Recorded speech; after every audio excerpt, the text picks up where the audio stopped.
যারা আছে সকল রাহমাতুল্লাহ ওয়া বারাকাতুহু হিন্দু সম্প্রদায়ের প্রতি রইল আদাব। আপনারা আজকে এত চমৎকার এই ছোট বাচ্চার খেলাটা দেখাইলেও ভালো। আমার মনে হয় সাব্বিরের খেলা তো দেখি সবাই পাগল হয়ে গেছে। ও পঙ্খিটা ওর পিছনে কেউ যাইতে পারলো না, একটা ছোট্ট বাচ্চা চমৎকার তার ঘোর, হ্যাঁ 6 বছর বয়স, সে এত সুন্দর খেলা ঘোড়দৌড় আমাদেরকে উপহার দিল। এটা আমরা সবাই অভিভূত এবং মুগ্ধ।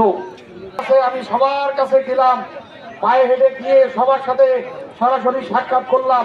উদ্দেশ্য তো অবশ্যই আপনারা শুনছেন, মুক্তি আমার কাছে শুনছেন, আপনাদের কাছে কাগজও দিছে যে আল্লাহ উপরে আগামী 12 তারিখে 12ই ফেব্রুয়ারি আমাদের জাতীয় সংসদ নির্বাচন।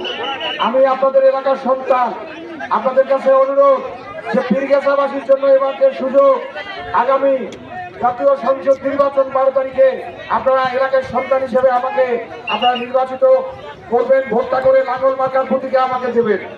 ইনশাআল্লাহ আল্লাহ উপরে যদি এমপি নির্বাচন করতে চাই, যদি কোনো ভাই 5টা পয়সার আমার দুর্নীতি নিয়ে আসতে পারে, তাহলে আমি এমপি পদ থেকে সরে যাবো, এমপি নির্বাচন করবো না ইনশাআল্লাহ।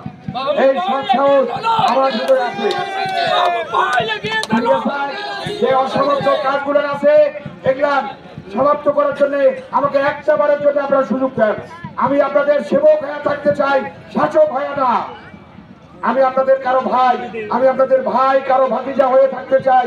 আমি যতই যদি আপনাদের ভোটে এমপি নির্বাচিত হই, আপনাদের ভাই ভাতিজা হিসাবে আমি থাকতে চাই। সেটার প্রমাণ আমি আপনাদের কাছে দিয়েছি। আপনারা সবাই জানেন, উপজেলা চেয়ারম্যান হিসাবে আমি আপনাদের মাঝে এই প্রমাণ দিয়ে আসছি, এটা সকলে আপনারা জানেন। যাই হোক, আমরা খেলায় মনোনিবেশ করবো, আরো সুন্দরভাবে যেন খেলাটা হয়।